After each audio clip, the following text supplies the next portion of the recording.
Nabi Yusuf dan Nabi Yakub tidak digambarkan sebagai seorang nabi atau rasul yang dibekali mukjizat oleh Allah Ta'ala, mukjizat yang supernatural, yang melampaui hukum-hukum alam semesta. Tetapi justru dengan sikap mental yang ada pada diri kedua nabi dan rasul ini, yaitu sifat apa? Sabar dan takwa kepada Allah, itulah yang dapat menembus dan pada akhirnya menaklukkan ketetapan atau takdir dari Allah Subhanahu wa Ta'ala. Bukan berarti usaha manusia lalu bisa mengalahkan takdir dari Allah, kan? Semua kita sudah ditulis takdirnya oleh Allah. Kenapa Nabi Yusuf disebut bersabar? Karena dia sabar menahan godaan, menahan hawa nafsu. Menahan nafsu apa? Syahwat, kekuasaan. Dia nggak tergoda sedikit pun untuk ngambil keuntungan dari harta kekayaan Mesir. Tidak mau manfaatkan jabatan untuk memperkaya dirinya. Itulah ciri Nabi Yusuf. Itulah dia sabar menahan godaan. Kenapa? Dia bersabar karena mencontoh bapaknya, yaitu Nabi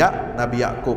Maka itu kesabaran Nabi Yakub ini kesabaran yang sangat indah. Oleh sebab itu, begitu indahnya ketakwaan Nabi Yusuf, itu diwujudkan dengan keyakinan Nabi Yusuf bahwa semua ujian-ujian yang dia alami itu adalah takdir Allah yang sangat lembut. Takdir Allah itu selalu baik, takdir Allah itu nggak ada jeleknya. Ini yang harus kita yakini. Allah berikan ujian yang berat itu sebenarnya adalah merupakan karunia, kelembutan untuk kita. Yakinlah kalau kita dapat ujian seberat apapun, ujian itu pasti sudah diukur sama Allah, itu bisa ditanggung, bisa diemban sama kita. Gak mungkin Allah memberikan ujian yang melebihi kapasitas. Tidak mungkin Allah berikan cobaan hidup kepada kita yang melebihi kemampuan kita untuk bersabar. Kalau ada orang yang gak bersabar, berarti dia ikut bisikan setan. Maka kita harus selalu yakin dengan takdir Allah ini baik. Seperti Nabi Yusuf. Nabi Yusuf mengatakan apa? Di ayat 100. Ketika dia bertemu dengan ayahnya, dipeluk ayah dan bundanya, melepas kerinduan selama 40 tahun dia tidak berjumpa dengan bapak dan ibunya, dia maafkan semua kesalahan saudara-saudaranya. Coba lihat, luar biasa ya. Ada nggak orang sesabar, setakwa Nabi Yusuf ini? Dia maafin